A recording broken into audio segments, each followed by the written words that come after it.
Os Caminhos de uma Mulher, parte 4. Ronaldo aparece. Naquela tarde de domingo, Lucinda se despediu de Alberto no portão e voltou ao interior da casa.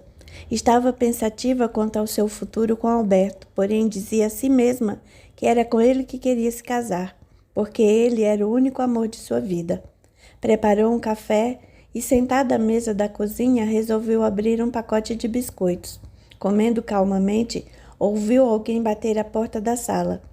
Achou que pudesse ser Alberto, pois várias vezes ele ia embora e em seguida voltava, dizendo que havia esquecido alguma coisa para ficar mais 1 ou 2 horas.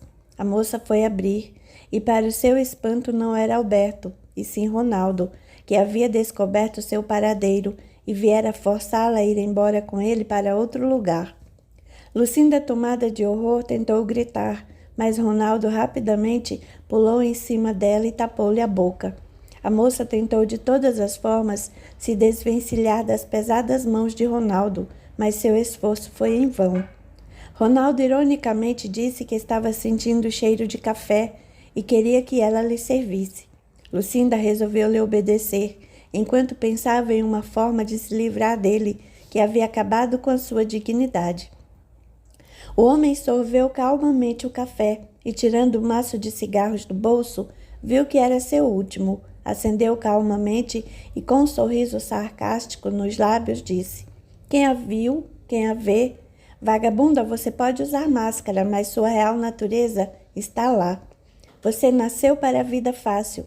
Essa história de moça de família e dona de casa não combinam nem um pouco com você. Como que você conseguiu me encontrar aqui?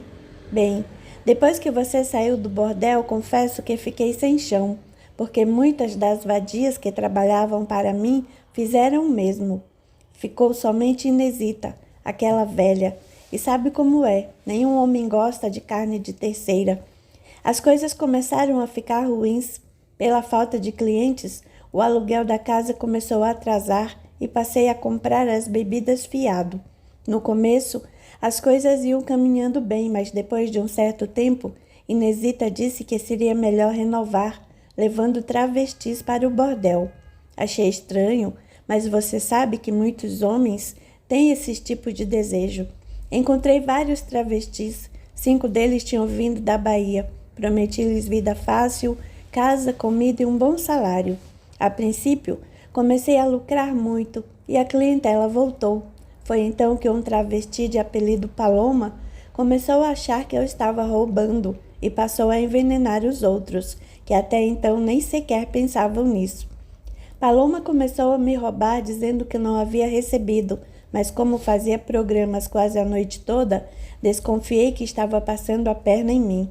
Sabia que ela era muito inteligente, sendo assim, passei a tratá-la melhor que os outros. Sabe como é? Sei que sou um galanteador por excelência e passei a cortejá-la, que não demorou muito para se apaixonar por mim. Foi fácil. Passei a coabitar com ela, assim como fiz com muitas prostitutas, incluindo você. Para falar a verdade, sempre tive nojo do sujeito, porque meu negócio é mulher, mas fingia estar apaixonado. Paloma acreditou veemente nas minhas promessas, até que começou a pegar no meu pé, dizendo que exigia que eu fosse fiel a ele. Que idiota! Nunca fui fiel a nenhuma mulher, quanto mais a um pederasta sem vergonha. Mas você não sentiu remorso por ter usado o pobre moço desse jeito. Fez isso somente para que ele não tirasse os outros do seu prostíbulo.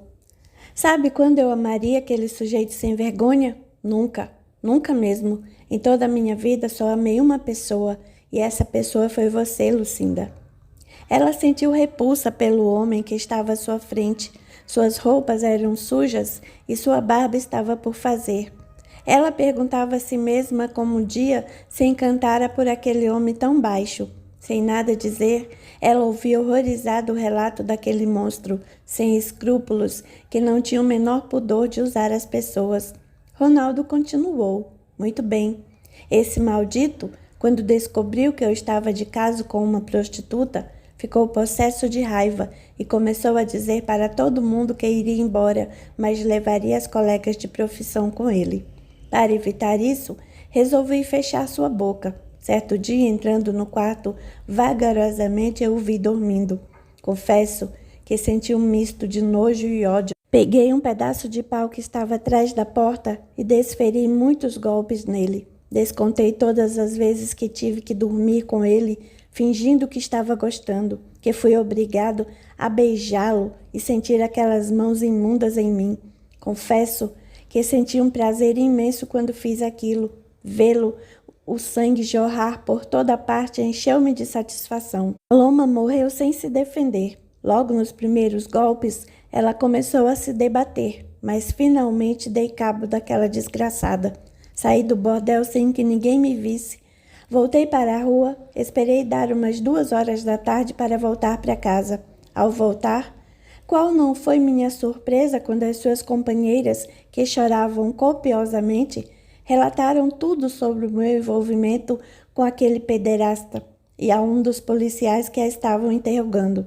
E foi aí que a polícia me prendeu e fiquei preso até o dia do julgamento, pois de tudo fizeram para me incriminar. Peguei 19 anos e 6 meses de reclusão em regime fechado, mas como não sou homem de ficar preso, enquanto voltávamos para o presídio, dei um jeito de tirar a atenção do guarda, fingindo que estava passando mal, e quando eles tiraram minhas algemas, eu fugi. Os policiais foram no meu encalço, mas sem sucesso. Escondi-me em Osasco, onde tenho um primo que já puxou 12 anos de cana. Contei tudo a ele e fiquei escondido lá. A polícia me procurou por mais de um mês, mas como não me encontrou, começou a afrouxar a minha procura. Um comparsa começou a procurá-la e foi por meio de um amigo dele, assaltante de banco, que eu consegui descobrir onde você estava. Muito bem. Agora estou aqui para buscá-la. Quero ir para Cascavel, no Paraná.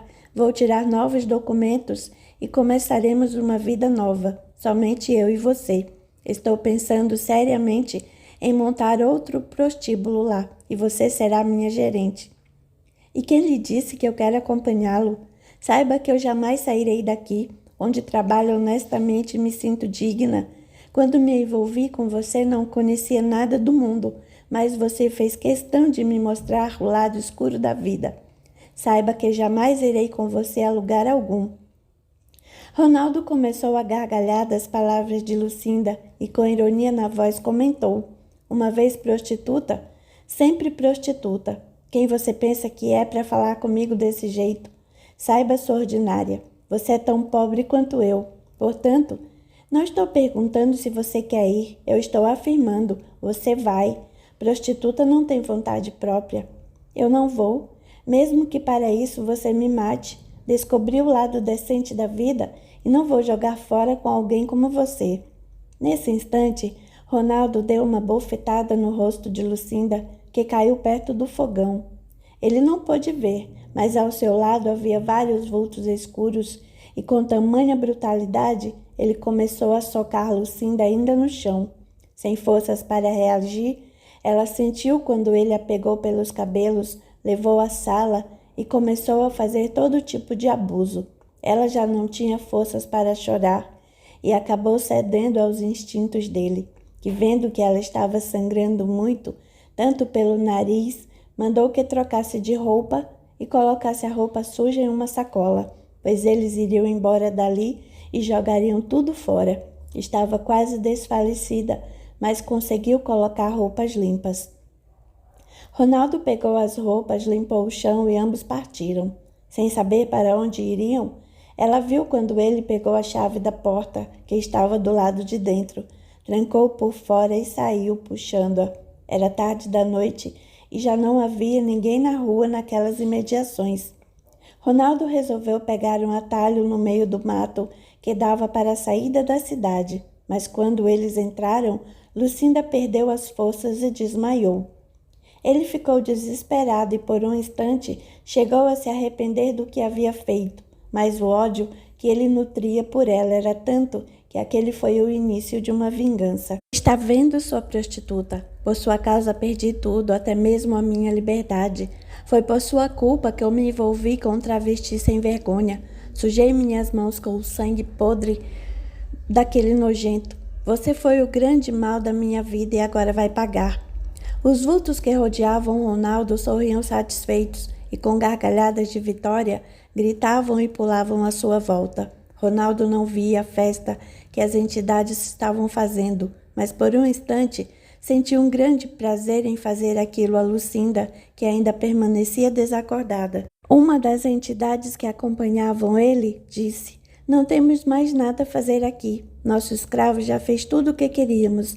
Acho melhor voltarmos. Temos coisas mais importantes a fazer." As entidades não viram a figura de uma mulher ao lado de Lucinda, afagando os cabelos da moça e aplicando-lhe passos benfazejos. A mulher que estava ao lado dela viu quando o espírito da filha saía mansamente do corpo. Lucinda sentia as dores atrozes no baixo ventre, estava humilhada e envergonhada por ter sido estuprada por aquele homem. Foi quando olhou e viu a figura materna olhando-a com carinho. Chorando, disse: "Mamãe, a senhora. Como é bom saber que está sempre ao meu lado. Leve-me com você. A senhora viu o que Ronaldo fez comigo? Ele é um monstro sem coração." E chorando abraçou a mãe, que lhe transmitia paz e conforto. "Minha filha, saiba que estou sempre ao seu lado. Hoje você saldou uma dívida com seu credor.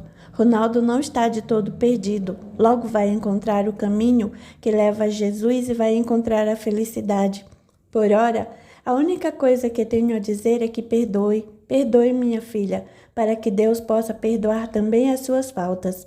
"Mas, mamãe, de qual dívida a senhora está falando? Eu não consigo entender." "Filha, há coisas que não precisam ser entendidas, apenas ser perdoadas, mesmo sem compreensão. Perdoe Ronaldo, pois somente assim você vai sentir a paz fluir em seu coração." "Como vou perdoá-lo se me fez tanto mal? Abusou do meu corpo, da minha ingenuidade, dos meus sentimentos? Não, mamãe, nunca vou perdoá-lo." "Perdoe, filha.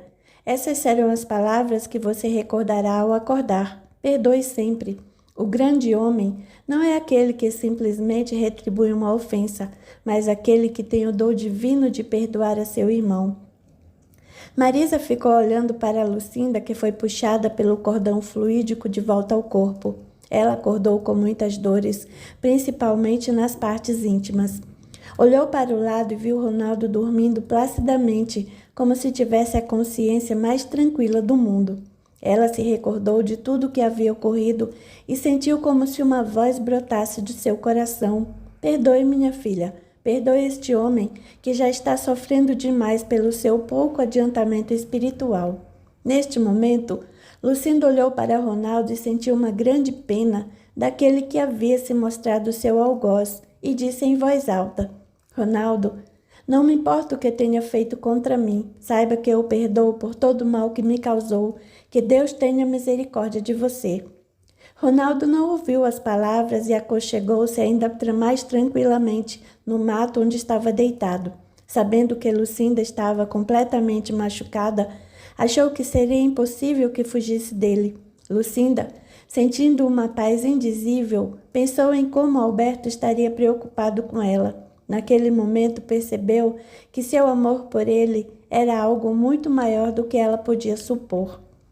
Alberto foi à delegacia e prestou queixa de desaparecimento. Foi atendido rapidamente e logo uma diligência da polícia saiu à procura de Lucinda.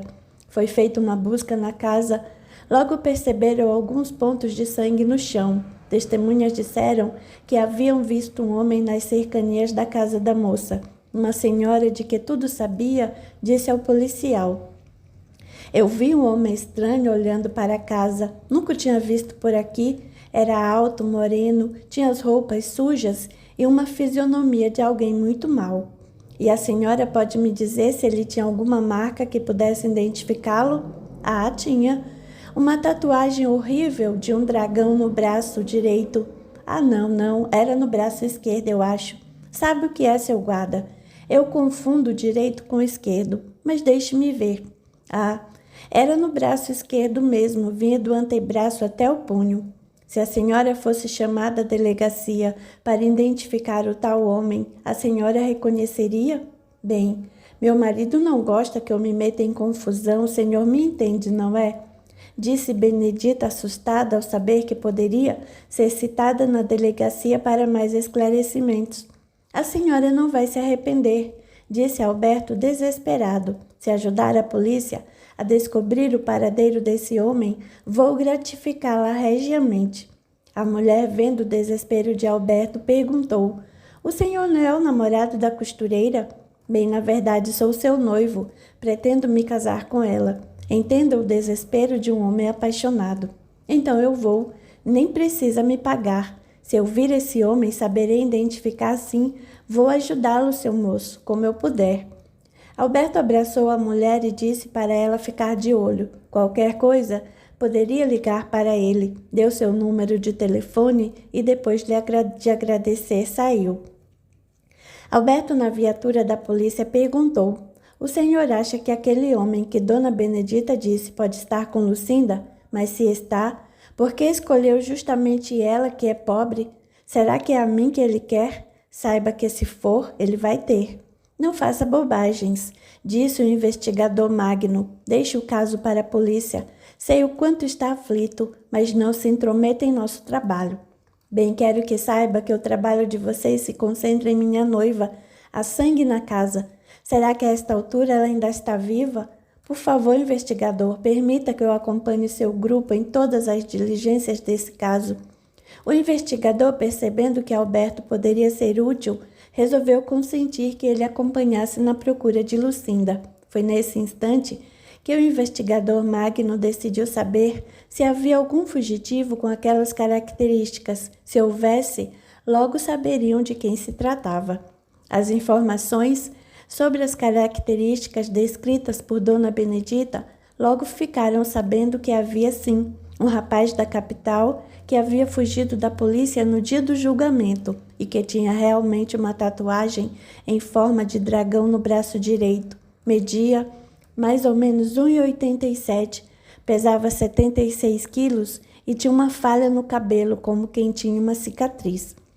O nome do indivíduo era Ronaldo Monteiro e ele estava sendo procurado pelo assassinato de Paulo Alves da Mota, nascido na cidade de Salvador, na Bahia. Segundo o que sabiam, o crime fora cometido com requintes de crueldade, já que o algoz havia roubado uma soma de dinheiro da vítima. Alberto, quando ficou sabendo o nome do delinquente, estremeceu. Conhecia a história de Lucinda e sabia o nome do homem que havia enganado a pobre moça, induzindo-a no mundo da prostituição. Não querendo expô-la, nada contou sobre o passado dela. Esperava que a polícia colocasse as mãos no bandido para que ele pagasse pelo que havia feito. O investigador Magno recebeu a foto do foragido e foi visitar Benedita, pois ela era a única que vira o rapaz naquelas imediações dias antes do ocorrido. Dona Benedita, estamos com uma foto de um sujeito que está foragido da capital. Ele cometeu um assassinato e fugiu assim que recebeu a sentença. Por favor, diga-me se foi este o homem que viu. Cruz credo, Ave Maria, foi esse mesmo. Nossa, um assassino aqui perto da minha casa? Não posso crer. E olha a tatuagem de dragão no braço dele. Sim, respondeu o investigador. Mas a senhora não disse que ele tinha uma cicatriz na cabeça? Não vi a cicatriz, juro para o senhor, porque ele estava de lado e quem ficou em evidência foi a tatuagem. Obrigada, Dona Benedita. A senhora nos ajudou muito, disse o investigador sorrindo. Mas eu ainda voltei de ir à delegacia? Perguntou a mulher preocupada. Se Inácio souber, me mata. Não se preocupe, a senhora já nos ajudou muito. Saiba que não precisará ir à delegacia. Já está completamente fora deste caso. Agora só nos resta saber para onde ele levou a noiva do senhor Alberto. Se eu souber de alguma coisa, tudo farei para ajudar, porque a costureira é uma boa moça. Ninguém tem nada que falar dela, sempre discreta e cordata. Todos gostam dela aqui no bairro, disse a fofoqueira solícita. Bem, muito obrigada, Dona Benedita. Se souber de alguma coisa, é só me avisar, disse Alberto tenso. Ao saírem da casa de Benedita, Alberto nada disse a Magno, pois sabia se tratar de um elemento inescrupuloso, o que poderia fazer muito mal a Lucinda. Voltou para sua casa angustiado, embora o investigador tivesse ficado de avisá-lo sobre qualquer eventualidade. Contudo, Alberto não se sentia em paz. Foi então que se lembrou de Alfredo e da paz que sentira ao visitar o amigo e a esposa. Ao sair para a garagem, encontrou a mãe sentada na rede. Ela foi logo dizendo: "Nossa, sua cara está horrível, aconteceu alguma coisa?" "Não, mamãe, não aconteceu nada. Vou à casa de Alfredo fazer-lhe uma visita." "Posso ir com você, meu filho?" "Hoje não, outro dia. Tenho negócios a resolver com ele, portanto, peço que a senhora me entenda." "Está bem," fingiu Jacira. "Pode ir à sua visita. Vou ficar aqui mesmo. Aliás, saiba que adoro falar com as minhas flores." "Que seja. Saiba que hoje eu não estou para os seus comentários maldosos." Dizendo isso, Alberto se dirigiu à garagem e saiu. Ao chegar diante da casa de Alfredo, pensou em não preocupá-los com seus problemas, mas ao lembrar em como fora bem tratado, tocou a campainha. Depois de alguns minutos, uma mulata aparentando aproximadamente 38 anos o atendeu e cordialmente disse: "Boa tarde. O senhor gostaria de falar com quem?" "Bem, na verdade," respondeu Alberto, "gostaria muito de falar com o Dr. Alfredo e sua esposa. Eles estão?" "Sim. O doutor acabou de chegar do hospital e disse que não vai voltar ao consultório hoje. Um momento, vou chamá-lo." "Então diga a eles que Alberto está querendo falar-lhes." A mulata entrou e deixou o portão aberto. Alfredo, ao saber que Alberto estava em sua casa, mandou que Ida o fizesse entrar. Ao entrar na casa, Alberto não conseguiu conter as lágrimas. Em soluços, contou tudo sobre o passado de Lucinda, o envolvimento com Ronaldo, a prostituição em que ele a obrigara a se envolver e sobre os últimos acontecimentos. Alfredo e Isabel ouviam tudo sem dizer uma única palavra. Embora a esposa do médico já soubesse de tudo, fingiu não saber, como prometera a Lucinda que jamais contaria a ninguém sobre o seu passado. Foi nesse instante que Isabel disse: "Muito bem, já está na hora de recorrermos a Deus em busca de auxílio." Coitadinha de Lucinda, justo agora que estava prestes a ser pedida em casamento. "Muito bem," disse Alfredo. "Podemos chamar alguns dos médios trabalhadores da casa para nos ajudar em prece."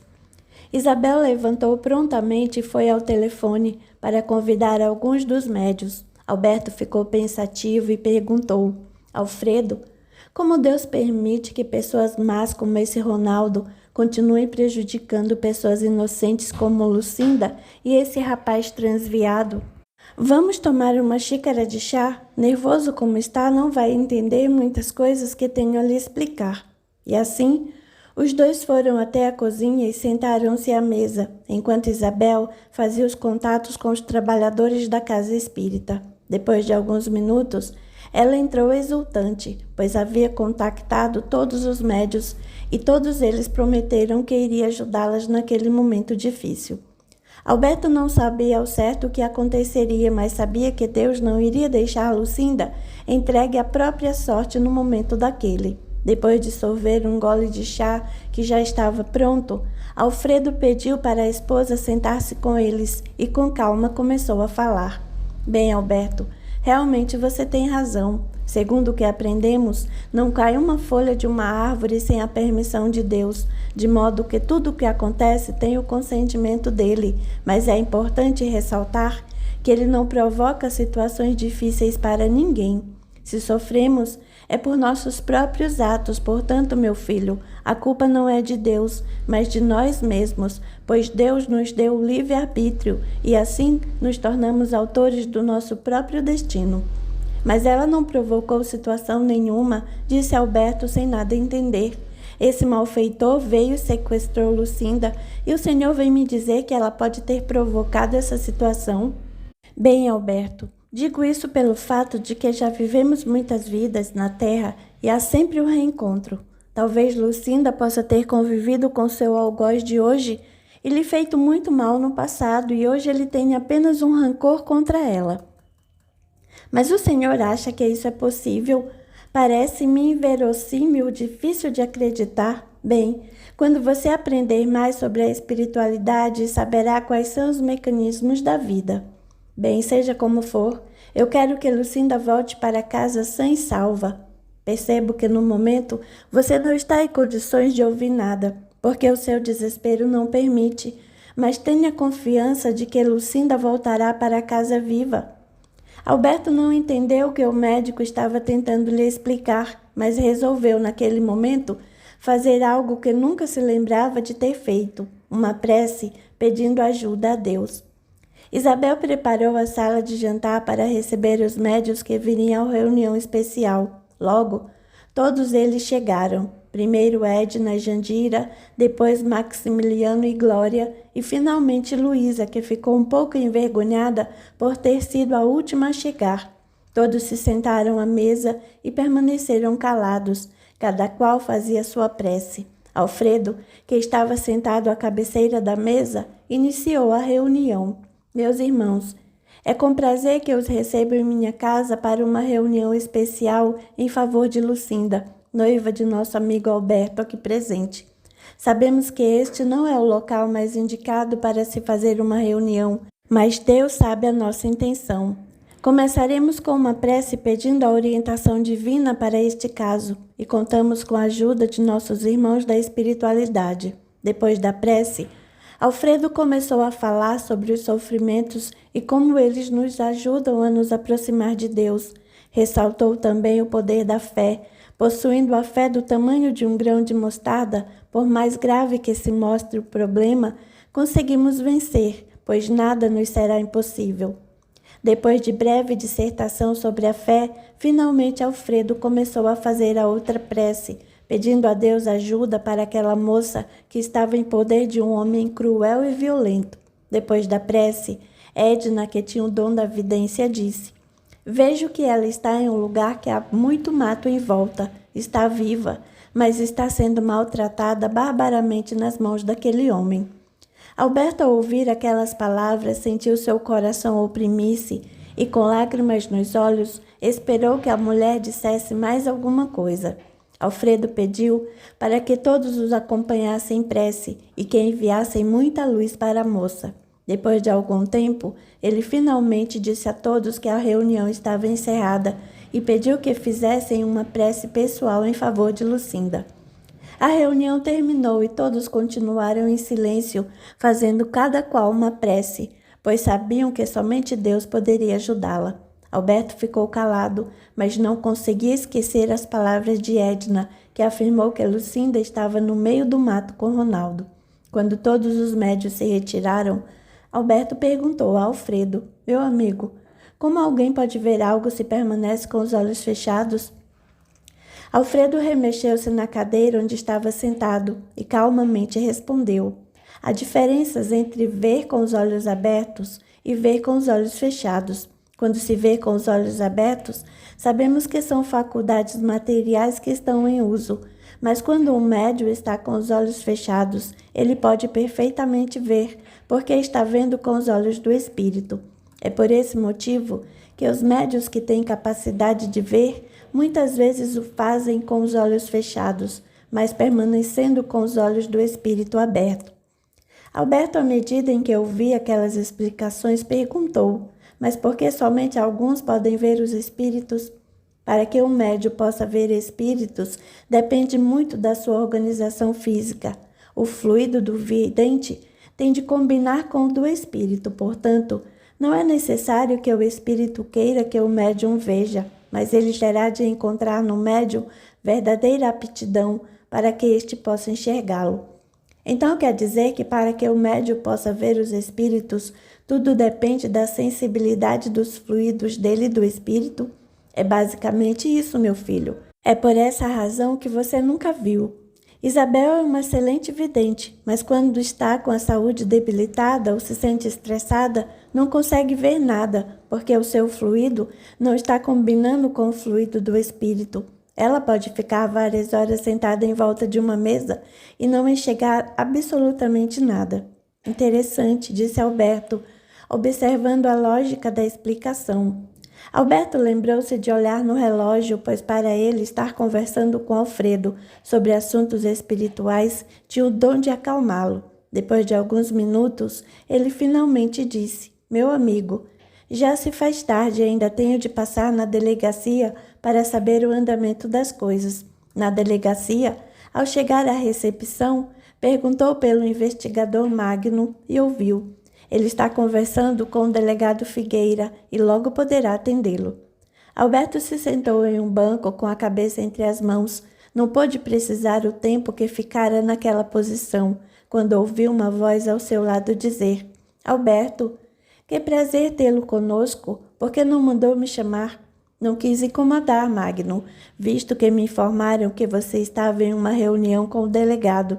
Realmente, estive conversando com o Dr. Figueira, sim, mas nada que você não pudesse ouvir. Magno, eu estou desesperado. Temo que algo de mal possa estar acontecendo com a minha noiva. Faremos tudo, Alberto, para resgatar sua noiva com vida e em segurança. Mas o senhor precisará ter paciência, porque no momento não temos ideia de onde ambos possam estar. Se quiser, poderá acompanhar as investigações e até mesmo as diligências. Obrigado, investigador. Vou acompanhá-las sim, pois não vou conseguir ficar apenas esperando notícias. Ao dizer essas palavras, Alberto se despediu e resolveu ir para casa tomar um banho e descansar um pouco. Ao chegar em casa, o moço viu a mãe que estava no jardim tirando as folhas mortas de algumas folhagens. Quando ela deixou o que estava fazendo para ir ao seu encontro, viu que Alberto estava visivelmente abatido e regozijou-se em seu interior, pensando que Lucinda tivesse voltado atrás com respeito ao namoro com seu filho. Fingindo preocupação, perguntou: Aconteceu alguma coisa? Sim, mamãe. Problemas, mas nada que não possamos resolver. Mas o que houve? Você está com uma cara... Mamãe, Lucinda foi sequestrada. O quê? Quando foi isso? Ontem à noite, mas a polícia já está no encalço do sequestrador. Meu filho, saiba que eu nunca quis que você se envolvesse com essa moça, mas também seria incapaz de fazer coisa semelhante com alguém, mesmo que esse alguém fosse essa moça. Pare, mamãe.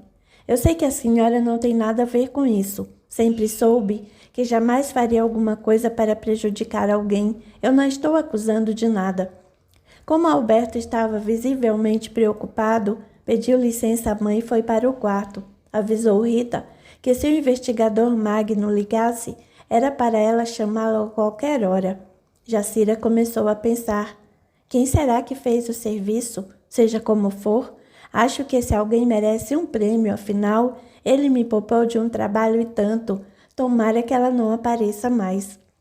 Alberto entrou no quarto estarrecido, pois começara a pensar em como aquele homem tivera coragem de ir atrás de Lucinda depois de tanto tempo. O moço pensava em todo o mal que ele causara a ela e decidiu que iria procurar por conta própria. Não poderia esperar apenas a polícia, tinha de fazer algo. Com esse pensamento, decidiu ir à casa de Lucinda, na esperança de encontrar algo que viesse a esclarecer onde ela poderia estar. Ele saiu de casa apressadamente. Jacira, vendo o filho sair com pressa, foi ao seu encontro e disse: Meu filho, aonde vai? O que aconteceu agora? Nada, mamãe. E é justamente isso que está me angustiando. Vou até a delegacia, ou sei lá, acho que vou dar uma volta de carro. Tudo bem, meu filho, vá. Mas se precisar de qualquer coisa, estou aqui. Saiba que sou sua mãe acima de qualquer coisa e seu bem-estar me interessa. Obrigada, mamãe. Vou espairecer um pouco. A senhora sabe que quando estou nervoso eu gosto de dirigir. Ao chegar à casa de Lucinda, ele teve uma sensação de paz. Não soube entender o porquê, mas naquele momento não estava em condições de pensar em nada. Alberto não viu que uma mulher o esperava na soleira da porta de entrada da casa. Era uma mulher muito bonita, que tinha um semblante muito sereno. Ao entrar, ele sentiu essa serenidade, mas não ouviu o que a bela mulher lhe dizia. Alberto, vá até a cozinha e procure algo na lixeirinha. Lá você vai encontrar um rascunho do lugar onde Ronaldo está pretendendo ir com a minha filha. Alberto sentiu-se impelido a buscar alguma coisa na cozinha. Lembrou-se que fora lá que ele vira o maço de cigarros vazio sobre a mesa. Na cozinha, observou cada detalhe. Viu as parcas panelas reluzindo, penduradas sobre a pequena pia, um copo sujo de café, mas nem olhou para a lixeira. Já estava saindo quando finalmente teve a ideia de revirar o lixo. Alberto insanamente pegou a lixeira e despejou sobre a mesa. Vi um papel todo amassado. Na frente, o endereço de Lucinda e atrás um rascunho mal feito de um mapa que mostrava como atravessar as cidades e chegar a Jacarezinho, a primeira cidade do Paraná. Depois o mapa mostrava Santa Mariana e Ourinhos. Alberto sabia que o homem não tinha carro e deduziu que eles não estariam muito longe. Com o papel na mão, foi logo à delegacia procurar o investigador, pois precisava muito falar com ele. Depois de mostrar o mapa, este mandou que mobilizassem várias diligências e fechassem todas as saídas da cidade, inclusive as que faziam parte da zona rural. Alberto entrou em uma das diligências e não viu que a mesma entidade que o intuiu a procurar o mapa dizia-lhe para que fosse aquele mato não muito denso, que dava para a principal estrada. Alberto pediu a eles que fossem naquela direção, pois não ouviram o investigador mandar nenhuma diligência para lá. Magno mostrou incrédulo, pois ninguém em sã consciência sairia da cidade por aquele mato. Aquele mato era um lugar de difícil acesso, ainda mais para quem queria fugir da cidade levando uma pessoa capturada. Mas como Alberto estava determinado, ele fez a vontade do rapaz. Ao se aproximarem do local, ele mandou que vários policiais procurassem algo que provasse que alguém teria estado ali. Imediatamente os homens saíram em busca, mas um deles disse ao companheiro: "Isso é uma loucura. Por mais que o bandido fosse burro, jamais tentaria sair da cidade por aqui, facilmente seria pego. Eu penso da mesma maneira, Jair, mas ordens são ordens. Veja, alguém se deitou aqui, o mato está amassado. Realmente, Rubens, precisamos ter fé de que algo estranho está acontecendo aqui." Andaram por mais alguns metros e encontraram uma calcinha. Imediatamente voltaram e avisaram o investigador que estava procurando em outra área. Alberto, ao chegar ao local, percebeu que algo muito grave havia acontecido e não duvidou de que se tratava de peça íntima de Lucinda. Aquela peça fora dada a ela por ele. Ficou em pânico, pois naquela altura imaginava que a amada pudesse estar morta. Foi quando ouviu o estampido de uma bala. O investigador, olhando assustado para Alberto, ordenou: "Este barulho veio daquele lado, vamos." Alberto, com o coração em desespero, nada respondeu. Seguiu o policial correndo.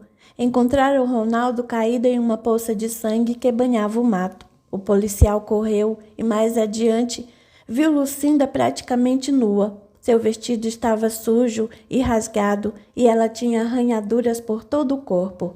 Alberto ficou desesperado, achando que ela estivesse morta, mas como o investigador havia feito o curso de primeiros socorros, logo constatou que ela estava viva. Ordenou que outro policial fosse até a viatura e passasse um rádio, dizendo que havia uma vítima no meio do matagal do Nabuco, o que era para mandar uma ambulância imediatamente. O policial fez o que o investigador pediu e em menos de 10 minutos uma ambulância chegou ao local. Alberto perguntou: "Vai mandar também esse vagabundo para o hospital?" "Sim, Alberto. Tenho de prestar socorro, mesmo que a pessoa seja foragida da justiça. Mas não é justo. Veja o que ele fez a Lucinda." "Eu sei, mas ele terá de ser atendido em um hospital." Uma segunda ambulância chegou e Ronaldo foi encaminhado ao hospital com Lucinda, que ia em outra ambulância. Magno imediatamente perguntou a Jair: "Por que atirou o soldado? Sabia que ele não estava armado?" "Estava sim", disse o policial. "Ele estava com uma faca e quando nos viu jogou-a no mato. Ele pretendia matar a vítima. Por essa razão, achei por bem atirar." "Mas cadê a faca? Você a encontrou?" "Sim, está aqui." Neste momento, o investigador percebeu que a faca não pertencia a Ronaldo, mas antes foi uma prova para incriminá-lo. Aquele tipo de coisa era comum, uma vez que o fugitivo havia cometido crimes hediondos como o estupro. Alberto, sem entender das armações policiais, disse: "Muito bem. Se eu estivesse em seu lugar, teria feito o mesmo." "Obrigado, doutor, mas agora sei o que me resta", disse o soldado abatido. "Bem", disse Magno, "você vai nos trazer um relatório completo de tudo o que houve, e como testemunha, terá o relatório de Rubens. Saiba que teremos de nos preparar para articular um relatório convincente para que o processo seja arquivado. Mas, Magno, isso é um absurdo. Um homem que cumpriu com o seu dever ter de omitir determinados fatos somente para que seja exonerado da culpa. O sujeito estava foragido, cometeu crime de sequestro e abuso violento ao pudor e ainda causou problema a um funcionário que estava capacitado para cumprir com seus deveres. Doutor, o senhor deve saber que, mesmo sendo militar, temos de prestar contas aos nossos superiores. Uma morte nunca deve ficar sem esclarecimento. Não importa o que o meliante tenha feito. A justiça o quer vivo, mas infelizmente o pior aconteceu. O pior? Disse Alberto estupefado. Isso foi o melhor que poderia ter acontecido para a sociedade. O policial Jair fez muito bem e sabe o quê? Eu quero que ele morra mesmo, porque se algo acontecer à minha Lucinda, ele terá sorte de não estar mais aqui, porque eu mesmo daria um jeito nele. Alberto estava nervoso e, ao chegar com o investigador Magno ao hospital, ficou esperando que o médico do pronto-socorro viesse falar com ele. Depois de quase 40 minutos, o médico disse que precisava chamar o médico legista, pois, segundo constataram, a moça fora violentamente estuprada e o laudo só poderia ser dado por um médico especialista. Alberto, quando ficou sabendo da suspeita do médico, quis por uns instantes que Ronaldo não morresse, porque queria acabar com o meliante com as próprias mãos. Depois de um tempo, o médico voltou e disse: Sinto muito, Magno, mas o bandido acabou de atestar óbito. Vou fazer as petições para que ele seja encaminhado ao IML da cidade vizinha. Assim o médico dará o laudo da causa mortis. Magno estava cansado. O dia havia sido muito cansativo. Desde cedo, estava trabalhando no sumiço misterioso de Lucinda, a noiva de Alberto, um homem influente na cidade. Olhando para Alberto, perguntou: Como pôde supor que Lucinda estava naquele mato com aquele facínora? Não sei, mas de repente me veio uma intuição muito forte, mas realmente não sei dizer como. Agora o que me interessa é que Lucinda fique bem. Alberto não quis contar ao investigador sobre a paz indizível que sentira na casa de Lucinda. Preferiu dizer que a moça havia sido encontrada por mera coincidência. Magno disse: Bem, doutor, acho bom que depois que Dona Lucinda voltar para casa, ela seja encaminhada a um psicanalista para fazer análise, pois depois de um estupro, a mulher fica com sérias sequelas emocionais. Vou fazer isso, Magno. Obrigado por tudo. Saiba que, seja o que for, se precisar de mim, estarei aqui sempre para lhe ajudar. Depois de apertarem as mãos, Alberto seguiu em direção ao corredor da UTI, pois Lucinda havia sido encaminhada para lá. Fazia um tratamento intensivo. Magno voltou à delegacia para planejar um bom relatório para exonerar o policial Jair de qualquer culpa na morte de Ronaldo. Os parentes de Ronaldo, depois de informados de sua morte, foram à cidade para cuidar do transporte do corpo para sua cidade natal, a fim de que fossem feitos o funeral e o enterro. Lucinda permaneceu internada. Seus ferimentos eram leves, mas a grande ferida estava em sua alma. Ela havia sido humilhada em todos os aspectos. Alberto custeou sua internação. No hospital, Lucinda ainda não sabia sobre a morte de Ronaldo. Estava confusa, ora ria histérica, ora chorava copiosamente. Os médicos disseram que ela havia sofrido barbaramente e psicologicamente estava perturbada. Alberto, ao ver o estado emocional de Lucinda, sentiu-se compungido. Pela primeira vez em toda a sua vida, sentia-se completamente impotente diante da situação. Sabia que a mulher de sua vida havia sofrido terrivelmente, mas nada podia fazer para amenizar sua dor. Ele ficava no hospital a maior parte do tempo, voltando para casa somente para banhar-se e trocar de roupas. Em uma de suas idas para casa, Jacir olhou para o filho e constatou o quanto ele estava abatido. Preocupada com seu estado de saúde, disse-lhe: Alberto, como está a costureira? A costureira, mamãe, tem nome. Ela está melhorando e saiba que assim que estiver bem, vamos nos casar. Ela precisa de alguém para protegê-la e eu vou cuidar dela. Tudo bem, se é assim que você quer, assim será feito, mas saiba que eu nunca vou aceitar que venha se queixar depois. É melhor que você se case com separação de bens. Veremos se ela vai aceitar. Deixe de bobagem. Agora eu estou preocupado com o estado de saúde dela e não será a senhora nem ninguém que vai me impedir de me casar. Saiba que pretendo dividir tudo o que temos com ela, portanto, vamos nos casar com comunhão de bens. Você não pode fazer isso, é o nosso patrimônio e não vou permitir que você o compartilhe com a primeira forasteira que apareceu na cidade.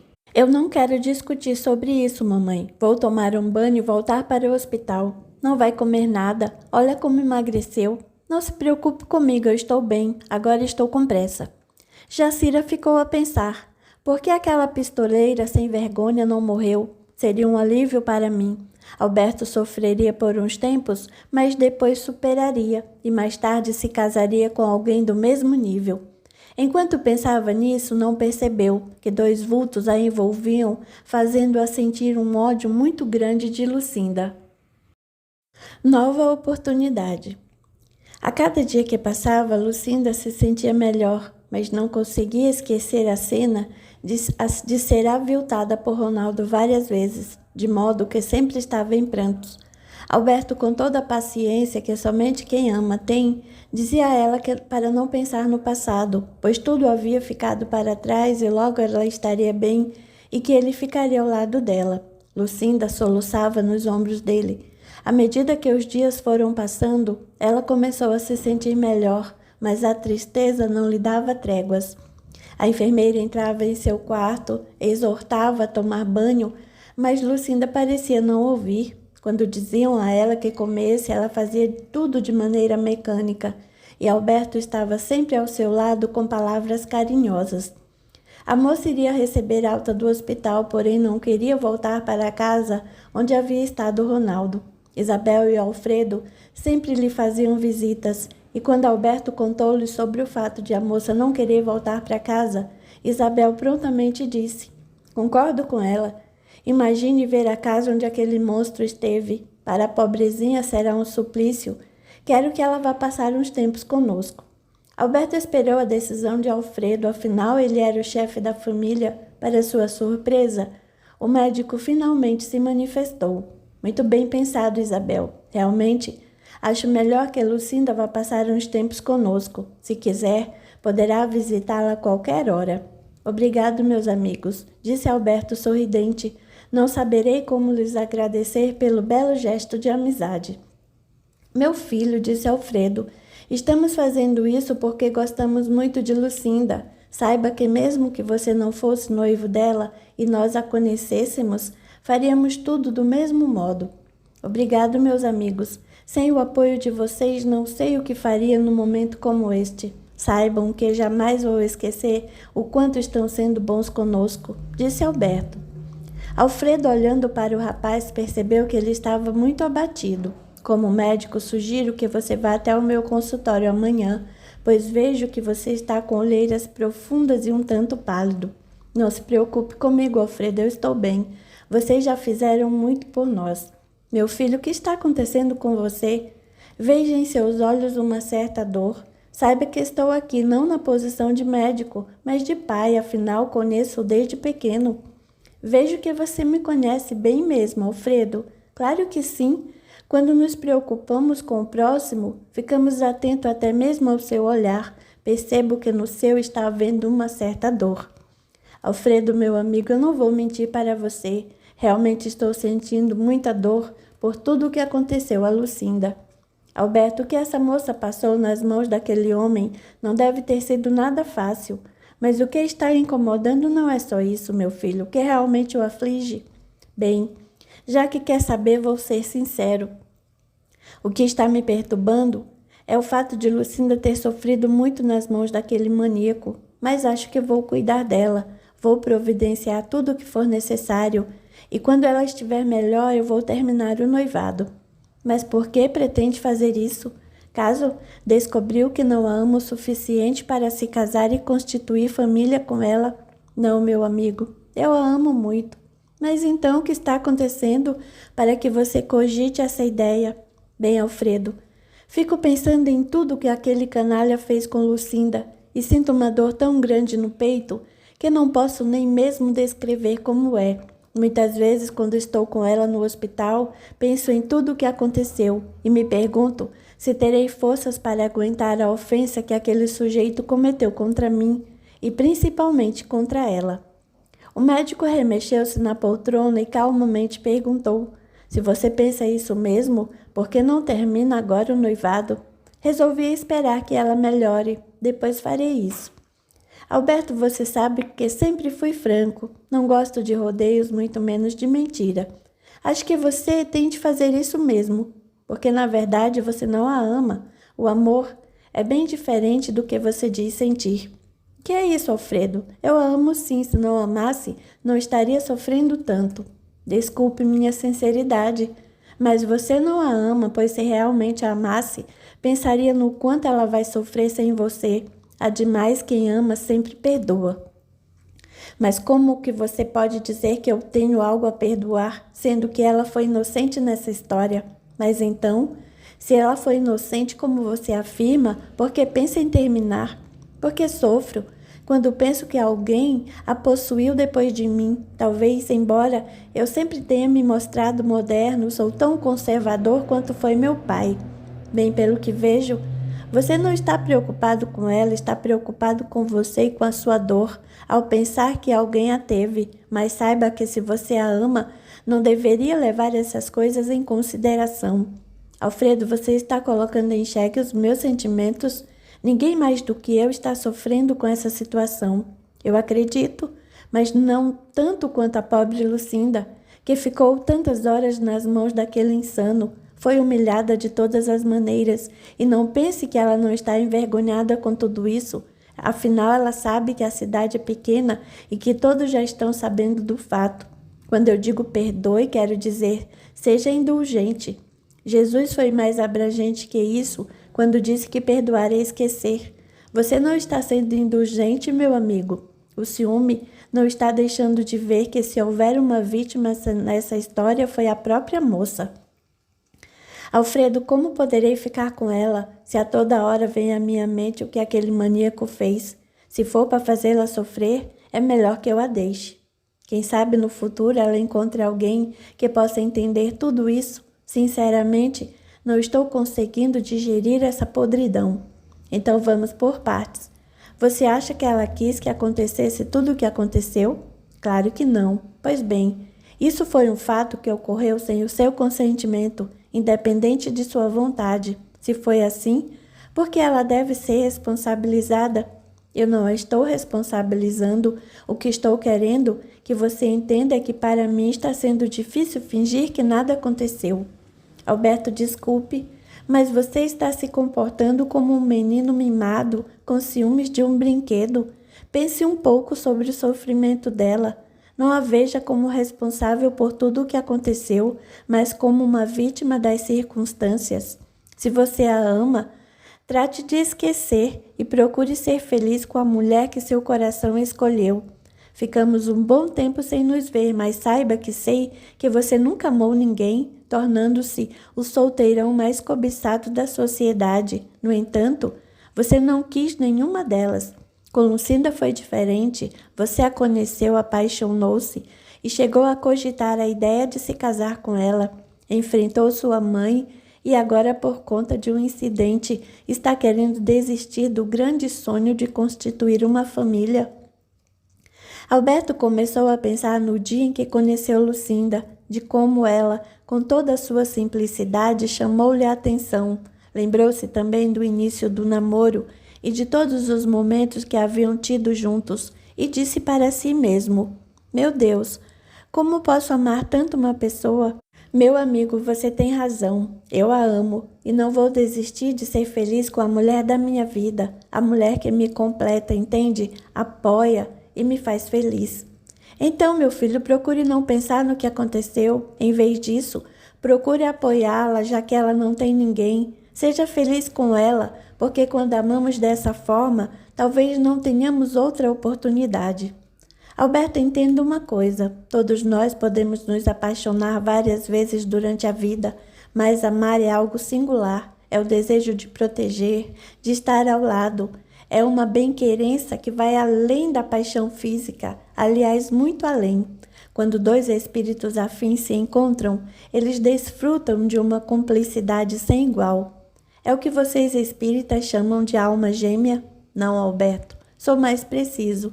Quem usa esse termo são os românticos, que querem arranjar explicações para os seus sentimentos. Na verdade, não existe alma gêmea. O que existem são espíritos afins que se juntam para uma união feliz, que se completam em uma ou mais jornadas para atingirem um progresso espiritual. Eu, quando conheci Isabel, fiquei louco, perdia noites de sono, passava altas horas da madrugada em frente à sua casa, e o simples fato de pensar que ela estava perto de mim já me alegrava.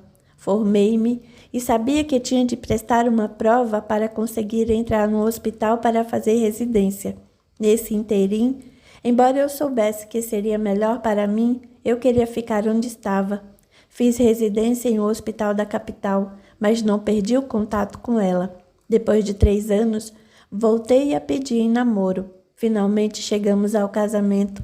Muitas vezes penso que se eu não tivesse me apaixonado por ela, certamente não teria amado mais ninguém, pois ela é a mulher da minha vida. Não consigo imaginar minha vida sem ela. Graças a Deus, eu me apeguei à oportunidade de amar e somos felizes há mais de 39 anos. É isso que eu quero que você experimente, meu filho. A felicidade de dividir sua vida com a mulher que seu coração escolheu, pois muitas vezes uma oportunidade dessa é única. Por que desperdiçá-la? Alberto prestou atenção no relato do médico e não deixou de perceber o quanto aquele homem era apaixonado por sua esposa. O médico continuou. Alberto, quando nos casamos, estávamos apaixonados, mas com o passar dos meses, a paixão feneceu, assim como uma flor colhida de manhã.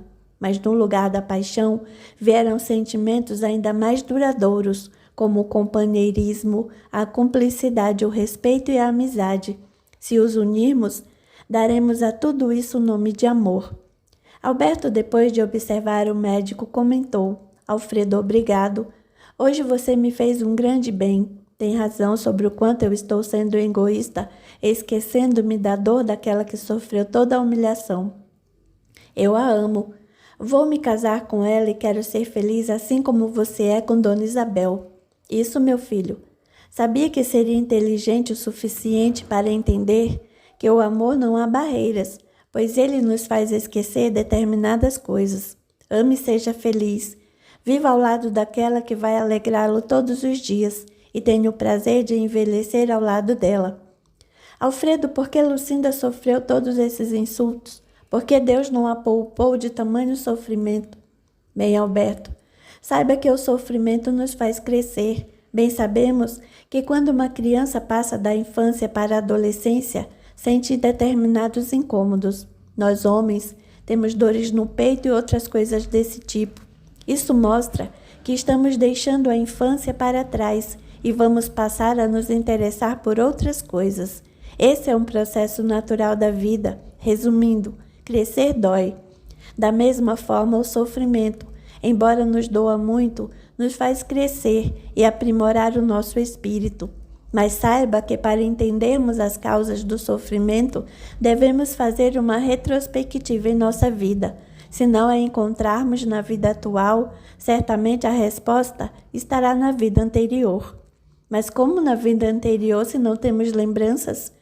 O esquecimento do passado é um dom divino que conota o amor de Deus para conosco. No caso de Lucinda, não sabemos quem foi no passado nem o que fez para atrair todo esse sofrimento. Com certeza, meu filho, ela deve ter laços com esse Ronaldo e talvez tenha uma dívida para com ele. E ele, por ser imaturo espiritualmente, não soube responder de outra forma, a não ser com violência. Imagine que ela o prejudicou muito em outra vida e ele tem essa lembrança. O sofrimento seria duplicado, primeiro, por encontrá-lo, depois, por se lembrar do mal que ele fez. Está vendo? Porque o esquecimento do passado nos faz bem, porque não trazemos à existência presente nossos sentimentos de culpa. Em vez de você ter raiva desse rapaz, tenha compaixão, porque talvez em seu espírito ele tenha trazido marcas dolorosas do passado, embora nem ele mesmo se lembre disso. Entenda uma coisa: o acaso não existe, e para tudo o que acontece em nossa vida há uma explicação plausível, que só entenderemos quando nos lembrarmos de nossas existências passadas, que só será recordada depois do nosso desencarne, isso é, quando o espírito já estiver pronto para apoderar-se dessas lembranças. Então, pelo que está me dizendo, esse rapaz deve ser digno de pena depois de tudo o que fez. Sim, saiba que ele não sabia agir de forma diferente, porque se soubesse, não teria sofrido a agonia de ser perseguido e morto nas mãos de policiais. A sua maneira de agir trouxe para o seu espírito atormentado mais dor e revolta. Alberto ficou pensativo por alguns minutos, depois perguntou: mas até quando teremos de reencarnar na Terra? Bem, meu filho, quantas vezes ainda forem necessárias enquanto a vida neste planeta estiver dando respostas à nossa maneira de agir. Portanto, não sabemos ainda quantas vezes teremos de voltar, mas saiba que esse processo de aprendizagem é uma demonstração de amor por parte de Deus. Alberto ficou calado por alguns instantes, mas pôde ver a razoabilidade das palavras do médico. Com um sorriso no rosto, finalmente disse: Alfredo, creio que já abusei muito da sua bondade, mas saiba que você me fez tão bem que neste momento vou ao hospital para dizer a Lucinda que a amo e que nada nem ninguém vai nos separar. Isso mesmo, meu filho. Vá ao encontro do amor da sua vida e não perca a chance que a vida está lhe dando de ser feliz. E quando esses pensamentos ciumentos vierem à cabeça, use a lei da substituição. Lei da substituição, mas o que vem a ser isso? É um processo simples. Substitua os pensamentos maus por pensamentos bons. A princípio, isso não será muito fácil, porque esse método requer esforço contínuo. Tudo dependerá muito da autodisciplina. Digamos que você tem um jarro cheio de água suja e precisa trocar a água, mas ele está colado ao chão. Como fará para jogar a água suja se você não poderá entorná-lo? Alberto pensou por alguns instantes e não respondeu nada. Alfredo continuou: é simples, meu amigo. Jogue água limpa no jarro e, com o passar do tempo, a água suja transbordará e ficará somente a limpa. E assim é com os nossos pensamentos. Quando eles estão na faixa negativa, é como se estivessem cheios de água suja. Logicamente, não podemos mexer em nosso cérebro para mudar isso, mas podemos preenchê-lo com pensamentos positivos e, sem percebermos, os pensamentos negativos serão dissipados. Não deixe que pensamentos negativos venham destruir sua felicidade ao lado daquela moça, que afinal parece-nos muito boa. Alberto, sorrindo, levantou-se simultaneamente ao médico e, num gesto repentino, aproximou-se e lhe deu um abraço. Muito obrigado, meu pai. Se não fosse você, eu iria fazer algo que eliminaria a possibilidade de ser feliz. Pai para essas coisas, para orientar os filhos quando eles necessitam. Sendo assim, Alberto esperou que o médico fosse chamar a esposa para ele se despedir. Isabel, ao ver que ele estava mais alegre, disse: E quando vai buscar nossa filha? Tudo vai depender de Alfredo dar alta hospitalar a ela. Não seja por isso. Vou pedir alguns exames e amanhã mesmo ela terá alta. Alberto sorriu feliz com a notícia. Sabia que agora estaria sempre às voltas com Alfredo. O jovem se despediu e saiu. Isabel disse sorrindo para o marido: Você tem o dom de acalmar as pessoas. E você tem o dom de alegrar minha vida, respondeu sorrindo, enquanto colocava a mão no ombro da esposa. Um convite. Ao entrar no carro, Alberto pensou em como ele seria infeliz sem Lucinda e no quanto estava sendo egoísta quando pensou em terminar o compromisso com aquela que era a mulher de sua vida. Ademais, havia sofrido muitas humilhações e com certeza sofreria sem ele. Resolveu passar na floricultura antes de ir ao hospital. Ao chegar à floricultura, pensou em comprar rosas, mas achou que era uma flor muito comum. Sim, resolveu comprar um lindo vaso com uma bromélia vermelha. Ao entrar no quarto do hospital, encontrou uma enfermeira administrando o calmante a Lucinda, pois ela tivera uma crise de nervos. Ao olhá-la, ele pôde ver que ela havia chorado muito. Com ternura na voz, ele disse: "Meu amor, saiba que haja o que houver, estarei sempre ao seu lado." "Alberto, bendita a hora em que eu o conheci, se não fosse você, juro que acabaria com todo esse sofrimento, pondo fim à minha vida. E que bom que Deus colocou Alfredo em nosso caminho, pois se não fosse ele, eu estaria me sentindo o pior homem na face da terra." Ela não entendeu o que ele havia dito, mas preferiu não pensar no assunto. Alberto, com lágrimas nos olhos, disse: "Meu amor, tire esses pensamentos de sua cabeça, pois estamos juntos e nada nem ninguém vai nos afastar um do outro." Depois de ouvir essas palavras, ela desatou a chorar novamente. Alberto, nesse momento, também não conseguiu conter a emoção e deixou que as lágrimas tivessem livre curso. Ficaram assim por alguns instantes. Alberto, tentando amenizar a dor do momento, completou: "Meu amor, vamos esquecer tudo isso que passou, passou, e nós não conseguiremos mudar. Eu sei, mas por hora não consigo esquecer um só minuto que me aconteceu. Sei que Ronaldo está morto, mas o mal que me fez será levado para o meu túmulo. Bem, mas vamos ao que interessa. Olha o que eu trouxe." Levantando-se, ele foi até uma pequena mesa que ficava perto da porta e mostrou à moça o lindo vaso enfeitado com papel brilhante e laços cor de violeta. Lucinda sorriu, mas seu sorriso não escondia a dor, estava estampada em seu rosto. Foi neste momento que Alberto pôde ver o quanto a moça havia emagrecido. Sentindo seu coração despedaçar, ele disse, fingindo uma naturalidade que estava longe de possuir: "Não quero ver a mulher que eu amo com esse rosto triste, portanto, alegria, pois sou o portador de uma boa notícia. Alfredo me disse que amanhã você terá alta." Lucinda sentiu um aperto no coração. Alberto, tentando alegrá-la, disse: "Meu amor, não quero que fique sozinha. Por essa razão, conversei com Alfredo e ele me disse que Dona Isabel quer que você vá passar uns tempos com eles, pois sabem que precisará de cuidados." "Não, meu amor. Não quero incomodar ninguém, vou para minha casa e assim que for possível, vou procurar outra casa, pois não quero ficar lá por muito tempo." "Lucinda, já conversamos, Alfredo, Isabel e eu, e decidimos que você vai sim para a casa deles, e segundo me contaram, o seu quarto já está pronto." "Mas eu não posso me hospedar lá, Alberto. Seja como for, eles estão fazendo isso por você, não por mim. Não seja injusta. Dona Isabel me disse que a quer como filha, e você vem dizer uma coisa dessas. Eles já deixaram claro que estão fazendo isso por você e não por mim, e que mesmo sem mim, eles iriam acolhê-la.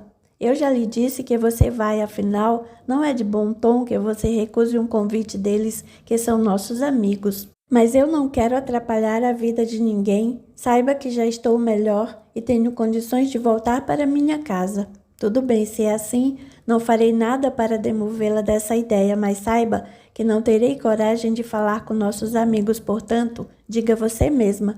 "Está bem, eu direi." "Então não se fala mais nisso. Tudo será como você quiser," respondeu Alberto insatisfeito. Dissimulando a contrariedade, disse que precisava voltar para casa, pois a mãe já devia estar preocupada. Lucinda começou a sentir a reação do calmante.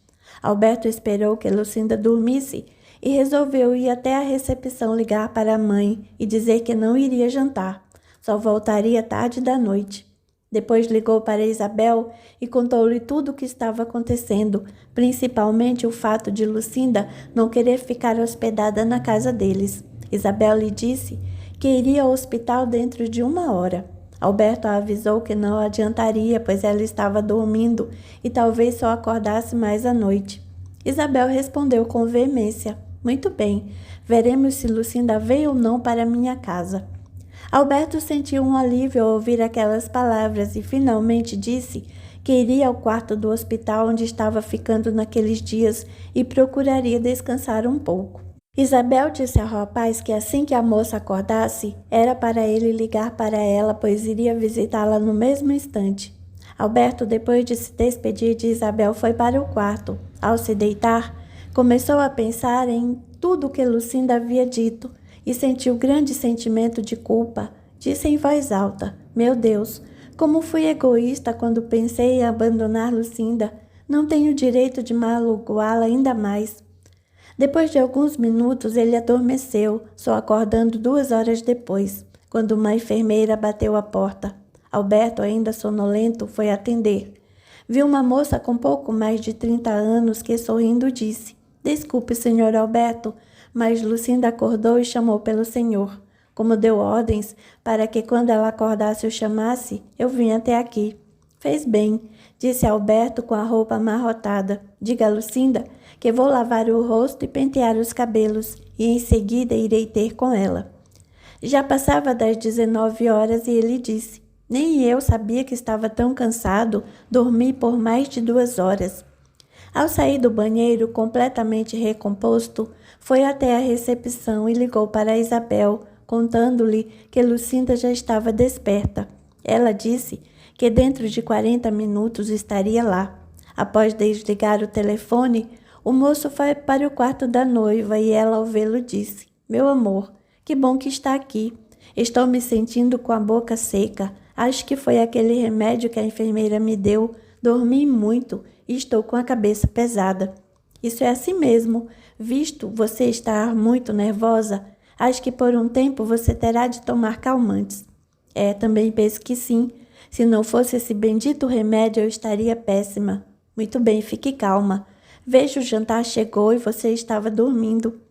O pessoal da Copa o deixou aqui para que você não acordasse. Vamos jantar? Alberto, sinto desapontá-lo, mas não quero, estou sem fome. Lucinda, você precisa se alimentar. Veja, emagreceu muito e está precisando recompor as energias. Mas eu não estou com fome, peço que me respeite. Está bem, vou respeitar. Embora não aceite sua decisão, acho que você tem de se esforçar para comer um pouco. Alberto, eu poderia morrer, não é mesmo? Já estou cansada de sofrer. Lucinda, nunca imaginei que você fosse tão egoísta. Já pensou em mim? Caso morresse, como eu ficaria? Saiba que estou ao seu lado por amor, mas perdê-la seria um grande sofrimento. Você me chama de egoísta. Não pensou no quanto estou sofrendo por tudo o que passei? Egoísta que não sou eu, mas você, que me quer a seu lado de qualquer jeito, mesmo sabendo que estou levando uma chaga enorme no coração. Não, meu amor, eu não sou egoísta. Apenas quero que você viva para sermos felizes.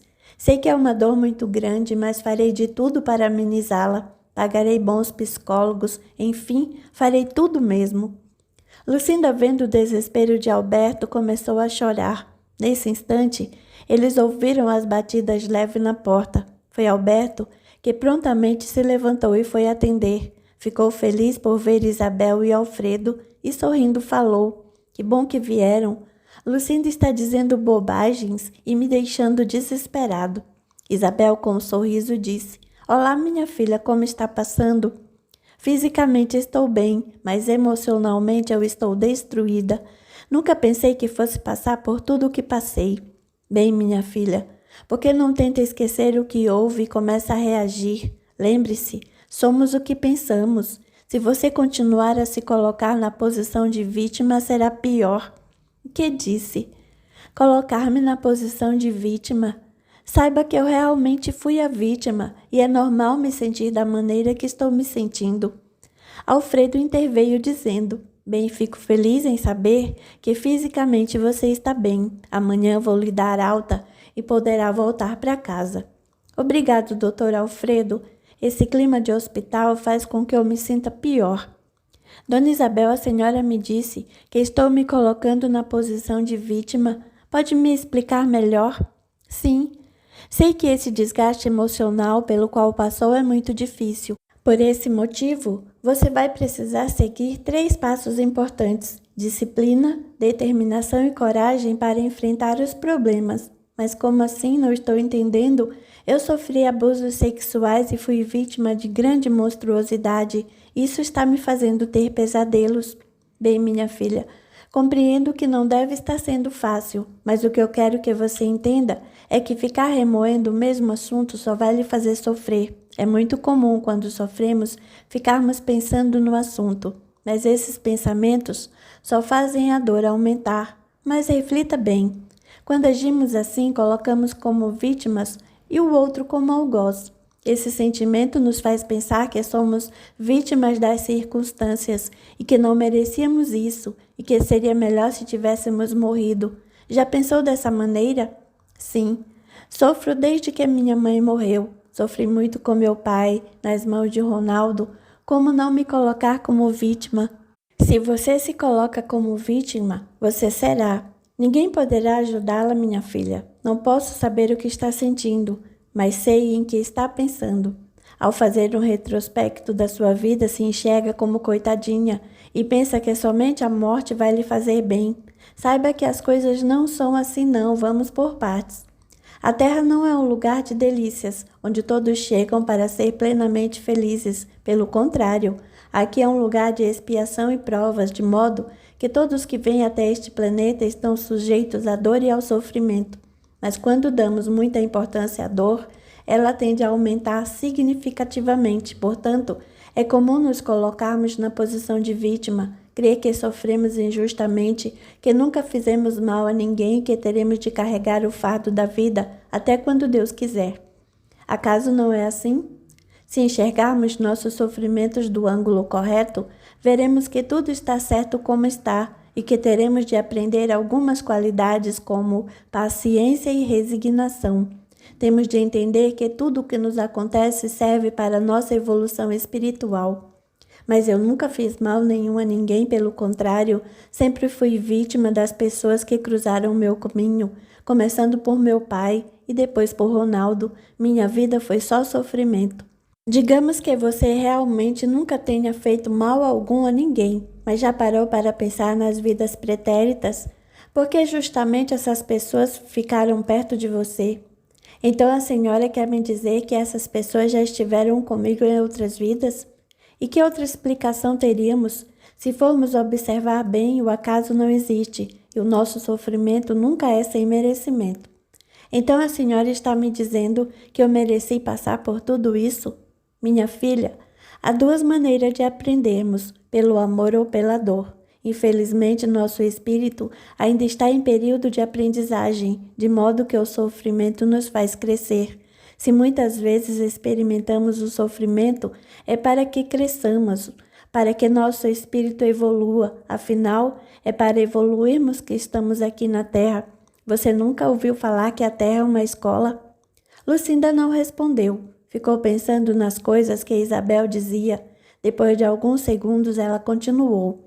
Segundo o que a senhora está me dizendo, eu sofri com essas pessoas e isso é justo para Deus. É comum perguntarmos por que sofremos e como determinados problemas chegam até nós sem que possamos evitá-los. Mas a resposta é uma só, a reencarnação.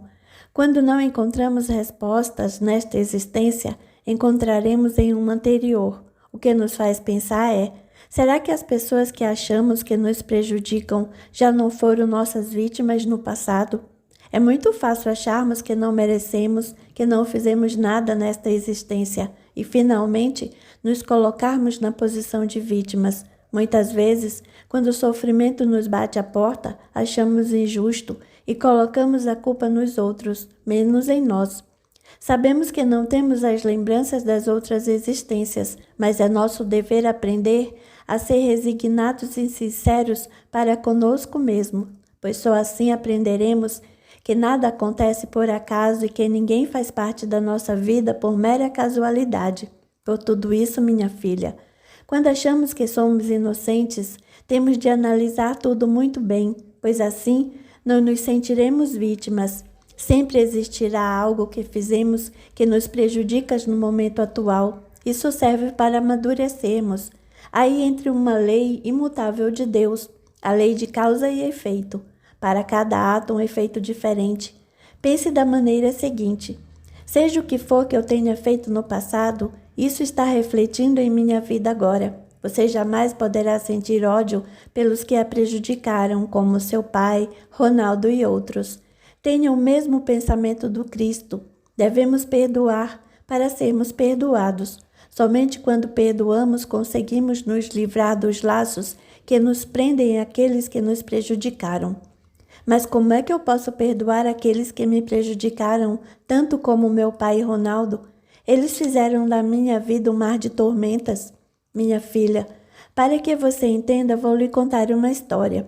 Em uma das classes nas quais lecionei, algumas crianças não iam bem em matemática, enquanto outras iam muito bem. Sem maiores esclarecimentos, já compreendi o que o exercício pedia. Eu me esforçava, pedia àqueles que não iam bem ficarem 30 minutos a mais para fazermos a revisão. Alguns conseguiam assimilar, mas infelizmente outros não.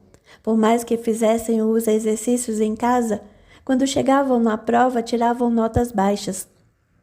O que estou querendo dizer é que muitas vezes o espírito vem e aprende bem a lição, mas há aqueles que não conseguem assimilar de modo satisfatório e, ao fazerem a prova, erram sempre.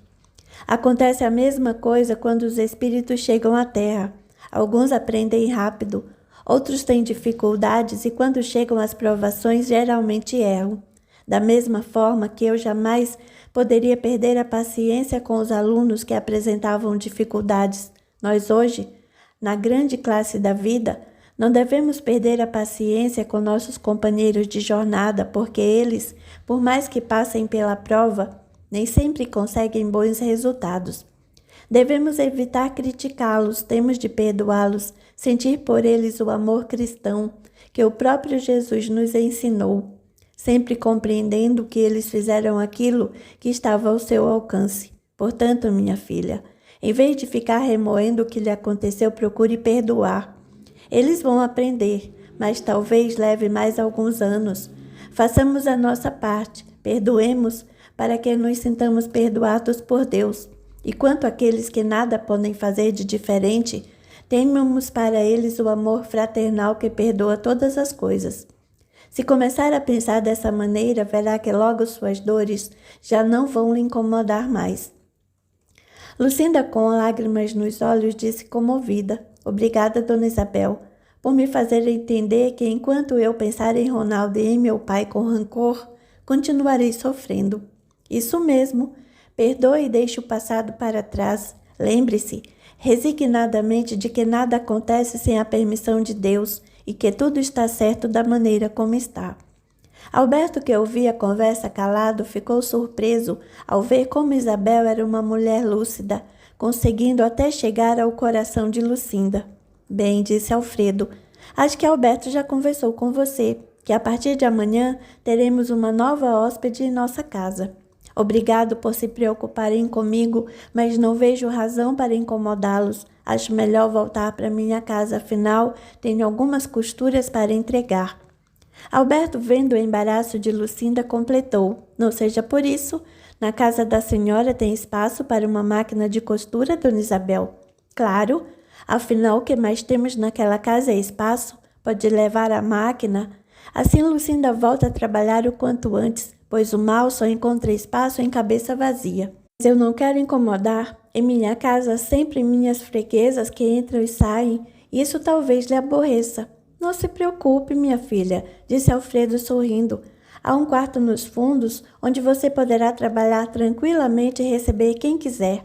Ai, que bom! Não vou precisar sair de casa para tirar medidas. Lucinda, não vou aceitar um não com resposta, brincou Isabel sorrindo. Dessa maneira, Lucinda não pôde escapar àqueles apelos e, sorrindo, aceitou, mas ressaltou que seria por pouco tempo.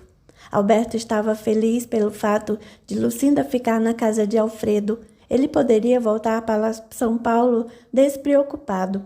E depois de tudo acertado, Alfredo e Isabel resolveram voltar para casa, dizendo que tinham de arrumar o quarto, que outrora fora do filho para Lucinda. Alberto ficou ali por mais algumas horas. Quando viu o adiantado da hora, resolveu ir para casa pegar algumas roupas. Como Alfredo disse que Lucinda estava bem, ele também foi acertar a conta do hospital. Finalmente dormiria em sua casa, pois já havia vários dias que não dormia em casa. Alberto entrou em casa e dirigiu-se ao seu quarto. Estava exausto e queria tomar um banho e dormir. Quando estava se arrumando, ouviu leves batidas em sua porta. Ao entrar, Jacira falou: Pensei que tivesse saído de casa de uma vez. O que o fez voltar para esta casa? Acaso a costureira morreu? Não, mamãe. Para sua tristeza, minha costureira está muito bem. Ouvindo as recomendações de Alfredo, resolvi dormir em casa, pois estou muito cansado. Você não está percebendo, mas essa moça está lhe atrapalhando a vida. Veja você, já nem trabalha mais, está deixando tudo nas mãos dos funcionários. É bom que nunca se esqueça de que o que engorda os bois são os olhos do dono. Não precisa se preocupar, saiba que mesmo não estando em São Paulo, estou por dentro de tudo o que está acontecendo. Dou as coordenadas por telefone. Mas por telefone não se resolve tudo. E você sabe como são os funcionários. Quando o dono não está, eles fazem o que bem entendem. Não se preocupe, mãe. Sei bem o que estou fazendo, fique tranquila. Está vendo como você trata sua mãe, que apenas ela por sua tranquilidade e segurança? Acho que não vou mais me preocupar. Vou deixá-lo fazer bastantes coisas para se arrepender mais tarde. Fique tranquila. Não precisa se preocupar comigo, pois já estou bem crescidinho. Agora deixe-me dormir, que amanhã Lucinda vai receber alta e eu quero estar lá para levá-la para casa. Maldita, 1000 vezes maldita. Essa mulher está destruindo sua vida e só você não vê. Deixe de dramalhão mexicano, minha mãe. Se era só isso que tinha a me dizer, já disse. Agora eu preciso descansar. O dia hoje foi bem agitado. Não faltava mais nada. Meu próprio filho me enxota de seu quarto. Que humilhação! Ao dizer essas últimas palavras, ela saiu do quarto do filho, deixando-o extremamente nervoso. Ele disse a si mesmo: se eu soubesse disso, teria dormido no hospital. Ela não me dá sossego, acho que nunca dará. Alberto deitou-se e pegou no sono. Jacira foi para o quarto, mas o sono não veio, e ela ficou pensando em um jeito de afastar Lucinda do filho. Lembrou-se de Lucélia, que certo dia num bazar beneficente, contou-lhe que, para o marido parar de se encontrar com a amante, ela havia ido a um pai de santo que dizia resolver quaisquer problemas familiares. Decidiu que ligaria para Lucélia logo pela manhã para pegar o endereço.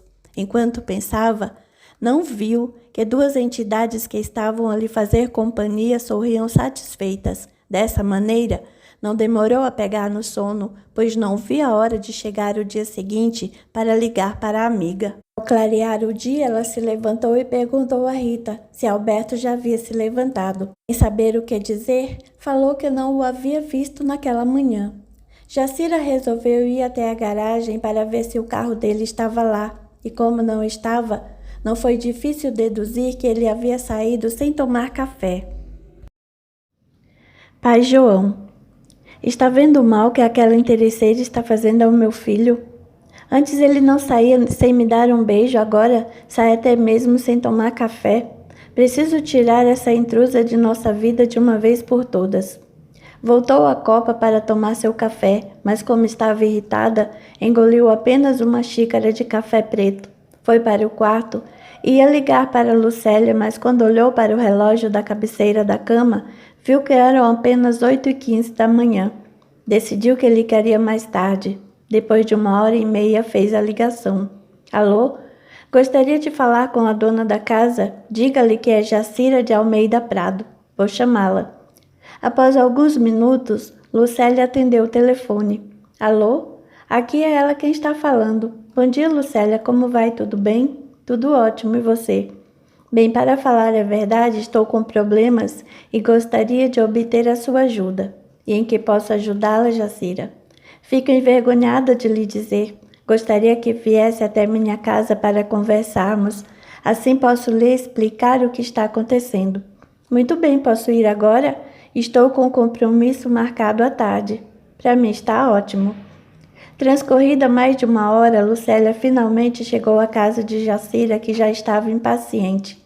Desculpe pela demora, mas infelizmente tive um probleminha em minha casa e não podia deixar para depois.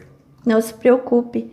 Eu estava ansiosa para que você chegasse, pois quanto ao meu problema, só você poderá me ajudar. Sim, mas diga logo, Jacira. Você está me pondo em desespero de tanta curiosidade. Sei que dinheiro não é, pois vocês nunca tiveram esse tipo de problema. Não é dinheiro, Meu filho se engraçou por uma costureirazinha e eu preciso que ela saia do nosso caminho. Lembra-se quando me disse que quando estava em dificuldades você foi atrás de um pai de santo? Pois bem, eu gostaria que você me levasse até lá, pois somente alguém muito poderoso conseguirá me ajudar. Alberto parece enfeitiçado por ela, já fiz de tudo e nada consegui. Lucélia riu. Desculpe pelo riso, mas lembra que quando lhe contei que havia ido a um pai de santo, você se escandalizou e depois caiu na gargalhada? Pois bem, jamais imaginei que você um dia iria me pedir justamente para levá-la até lá. Por alguns instantes, ela se arrependeu de pedir tal coisa para Lucélia. Você vai me ajudar ou não? Claro que sim. Se quiser, posso ligar agora mesmo para ele, perguntando se poderá atendê-la. Depois de ligar, Lucélia conseguiu que o famoso pai João atendesse Jacira naquele mesmo dia, depois do compromisso de Lucélia. Na hora marcada, Jacira estava pronta. Sentia-se muito feliz, pois iria ter com pai João e lhe ofereceria uma boa soma em dinheiro para que ele tirasse Lucinda de uma vez do caminho de Alberto. As duas saíram no carro de Lucélia, pois Jacira preferiu assim, para que José Carlos não soubesse onde ela havia ido.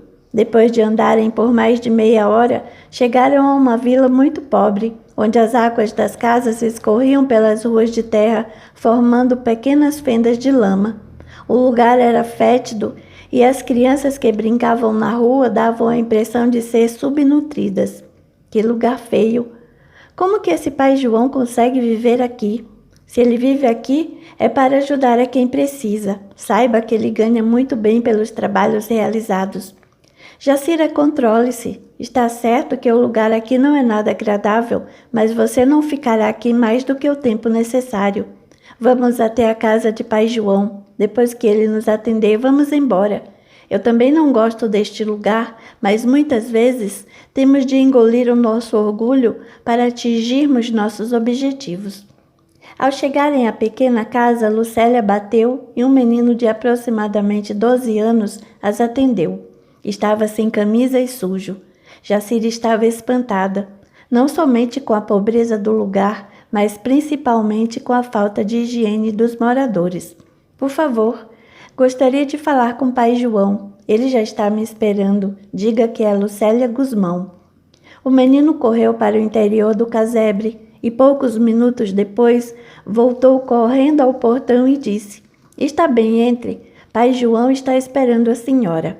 Ambas entraram e puderam ver apenas um pequeno banco na sala. Num canto, uma grande imagem de São Jorge e sob a imagem várias velas acesas.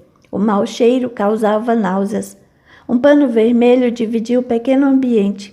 Havia um enjoativo cheiro de incenso misturado com charuto e um forte odor de bebidas alcoólicas.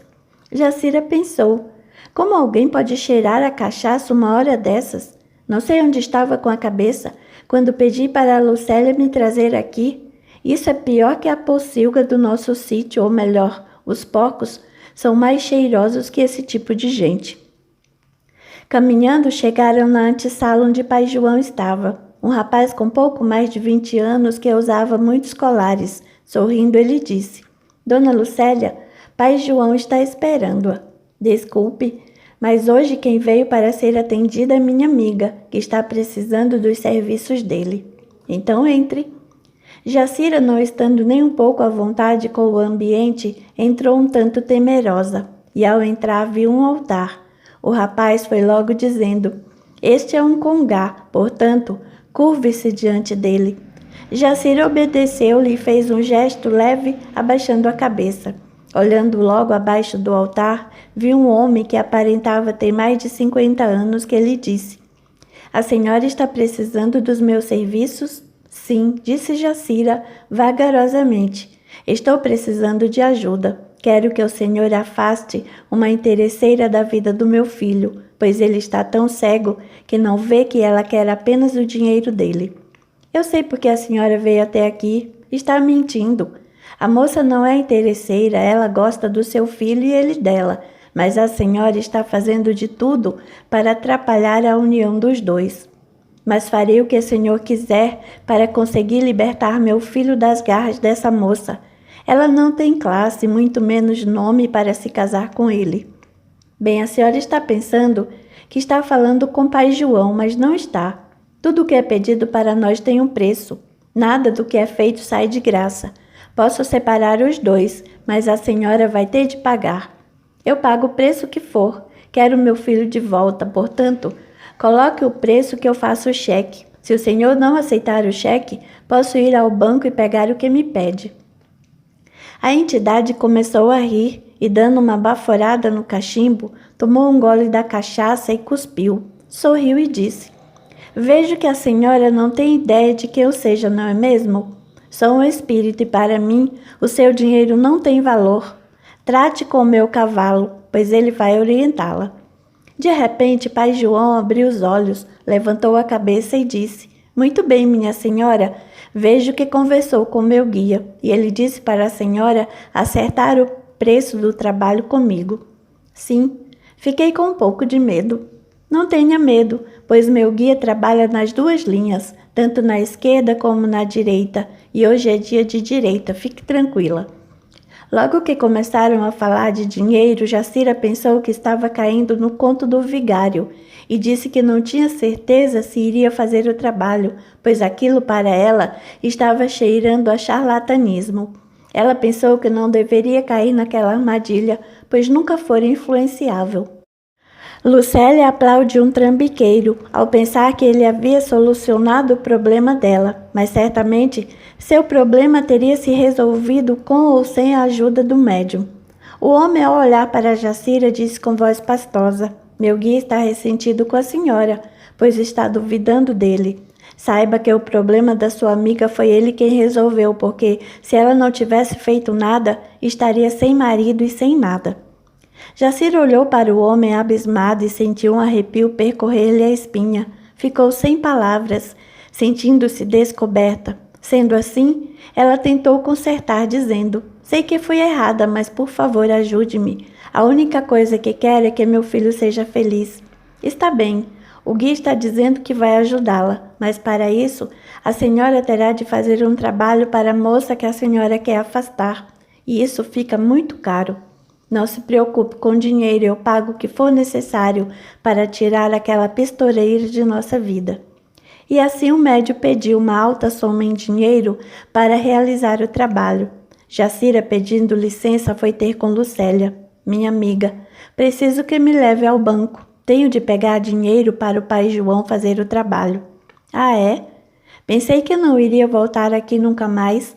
Amiga, eu estava enganada. Esse homem é muito poderoso mesmo. Até falei com um espírito que conseguiu adivinhar o que eu estava pensando. Eu não disse para você que pai João é um homem sério? Ele sabe o que faz. Se resolveu fazer o trabalho, fez muito bem, porque agora você conseguirá o que deseja. Nesse instante, os dois vultos que estavam atrás ao lado de Jacira gargalharam, dizendo: Ela está pensando que descobriu a fonte dos desejos. Só quero ver quando tiver de pagar. Jacira foi até ao banco e fez o saque. Olhando para as notas com ar de vitória, falou em voz alta: Agora quero ver a pistoleira insistir com essa maluquice de se casar com meu filho. Lucélia ouviu as palavras de Jacira e sentiu-se satisfeita. A amiga estava convencida de que pai João iria ajudá-la. Ao voltar a casa, tiveram de esperar que pai João terminasse o atendimento. Logo que a mulher saiu, ele também saiu dizendo que iria descansar um pouco, pois estava se sentindo cansado.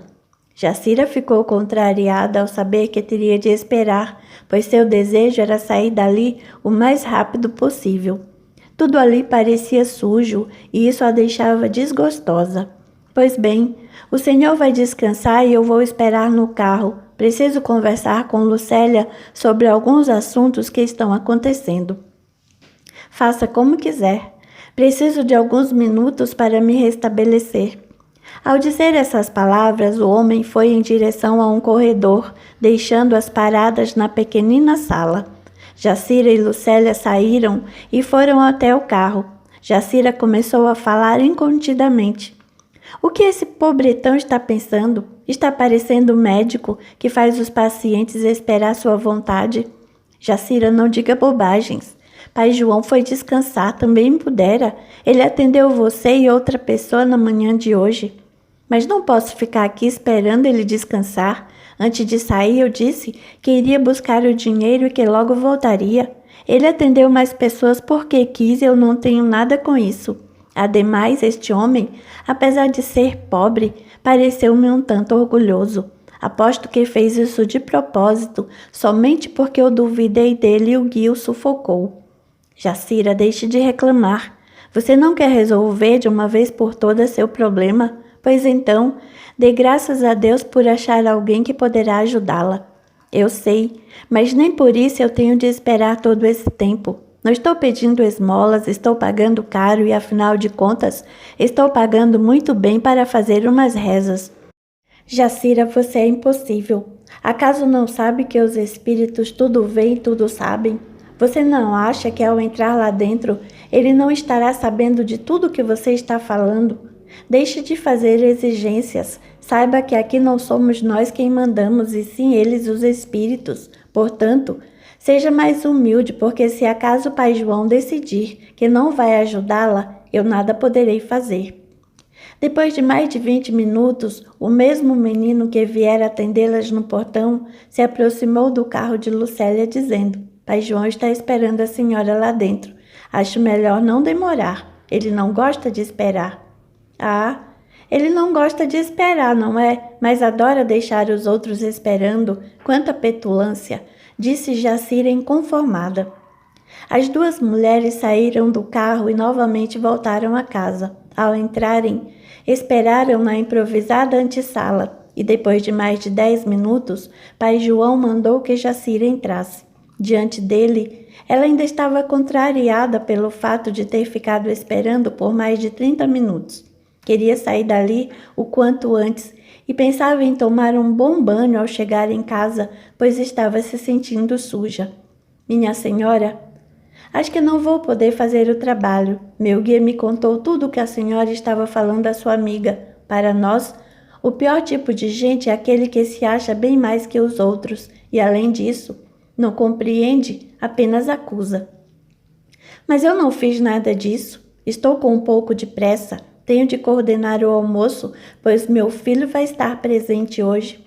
Não, ele não vai almoçar com a senhora. Tem feito a refeição sozinha nos últimos dias e hoje será apenas mais um desses dias. Não. A pistoleira já está melhor. Não vejo por que ele não voltar para casa. Eu acho que a senhora não merece nossa ajuda. É muito orgulhosa, prepotente e mesquinha. Seu filho tem razão em não querer fazer as refeições em sua presença. Saiba que a senhora é um ser que perturba tanto o encarnado como o desencarnado. Fique com seu dinheiro e procure outro para atendê-la. Por favor, seu guia, eu preciso da ajuda do senhor. Se vim até aqui é porque estou desesperada. Não está. Se tivesse, não se valeria da sua posição de madame e aceitaria o fato de ser como qualquer outra pessoa. Não, por favor, não faça isso comigo, Pai João. Preciso de sua ajuda. Não me deixe num momento tão angustioso como esse. Está bem, disse a entidade. Acho que vou pegar o caso da senhora somente para provar que não estou brincando, mas saiba que ficará 2 vezes mais caro, porque a senhora desconfiou de mim e saiba que tenho isso como desfeita. Mas o senhor não acha que esse trabalho está muito caro? Perguntou Jacira inconformada. Isso é com o cavalo, mas saiba que a vida da senhora vai melhorar e vamos tirar essa mulher do seu caminho de uma vez por todas. Está bem, vou ao banco buscar mais dinheiro. Pai João pendeu a cabeça para trás, respirou fundo e, abrindo os olhos, disse: E então, o que ficou decidido? O senhor ainda me pergunta: acha certo dobrar o preço do trabalho? Bem, meu guia não gosta de pessoas arrogantes e a senhora, desde que chegou, foi presunçosa de modo que ele resolveu dar-lhe um corretivo. Mas para onde vai essa outra parte do dinheiro? Bem, para eu tratar do meu guia, ele pede muitas coisas, cachaça, comida. Está bem, vou ao banco, mas por favor, ao chegar aqui, peço que apenas receba o dinheiro e me libere para que eu possa ir embora. Vai agora. Não temos muito tempo a perder, pois o meu guia está querendo começar logo. Jacira saiu e Lucélia, já impaciente, disse: Ainda bem que vamos embora. Não aguentava mais ficar aqui, o calor está de matar. Desculpe, Lucélia, mas terei de voltar ao banco. O guia pediu mais dinheiro. Mas por quê? Comigo não fez isso. Bem, segundo o que me disse, foi para me punir pela minha impaciência e arrogância.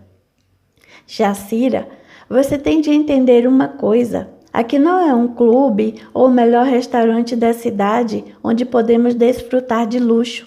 Tanto o pai João como o guia que trabalha com ele são simples. Vou voltar com você ao banco, mas saiba que ao chegar aqui não poderei esperar muito tempo, pois daqui a pouco será hora do almoço e eu tenho de estar em casa. Está bem, vamos logo. Pai João me garantiu que logo que chegarmos, ele apenas pegará o dinheiro e nos dispensará. Tomara, não estou gostando dessas idas e vindas a banco. Obrigado, Lucélia. Você tem se mostrado uma amiga e tanto.